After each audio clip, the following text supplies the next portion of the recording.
Hello welcome back. Chinese Peking ടെക്കിൻ്റെ video നിങ്ങൾ കണ്ടു കാണുമല്ലോ.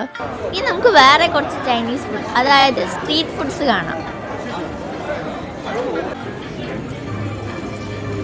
ഇത് nuts and dry fruits area ആണ്. ഇവിടെ വാൾനട്ട്, ആപ്രിക്കോട്ട്, റേസിൻ, ഫിഗ് അങ്ങനെ പല പല കുറേ സാധനങ്ങളുണ്ട്.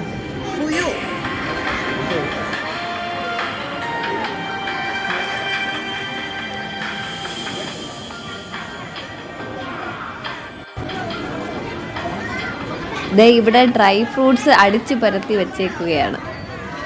ഇവിടെ പലതരത്തിലുള്ള ഡ്രൈ ഫ്രൂട്ട് ഷീറ്റ്സ് ഉണ്ട്. സിംഗിൾ ടൈപ്പ് ഓഫ് ഫ്രൂട്ടും മിക്സഡ് ആയിട്ടും ഇവിടെ ഷീറ്റ്സ് കിട്ടും.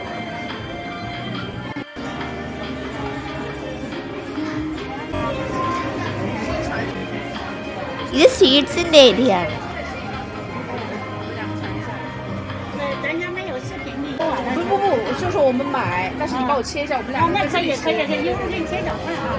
ഈ ഒരു സ്ഥലം ചൈനയിലും ചുരുക്കം ചില രാജ്യങ്ങളിലും മാത്രമേ ഉള്ളൂ. ഇൻസെക്ട്സ് ഇതെല്ലാം high source of protein, zinc, magnesium, anti oxides, unsaturated fats എല്ലാമാണ്. ഈ മാർക്കറ്റ് അവർ നല്ല ക്ലീൻ ആയിട്ട് തന്നെ മെയിൻറ്റെയിൻ ചെയ്തിട്ടുണ്ട്. Scorpion, silk worm, cockroaches, cricket, octopus, അങ്ങനെ പല പല പല പല ഐറ്റംസ്.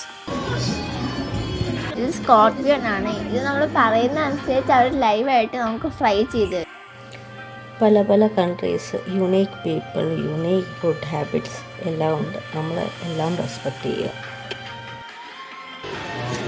ഇവിടുത്തെ ഹോട്ട് പോട്ട് ഒരു സ്പെഷ്യൽ ഡൈനിങ് എക്സ്പീരിയൻസ് ആണ്.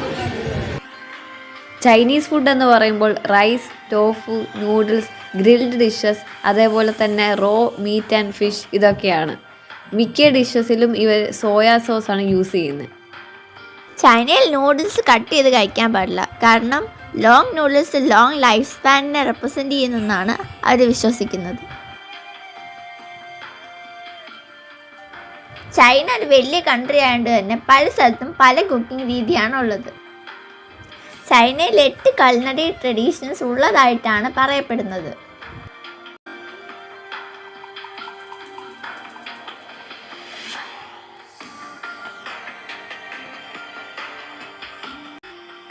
ചൈനയിലും ഒരുപാട് ഇന്ത്യൻ റെസ്റ്റോറൻറ്റ്സ് ഉണ്ട്.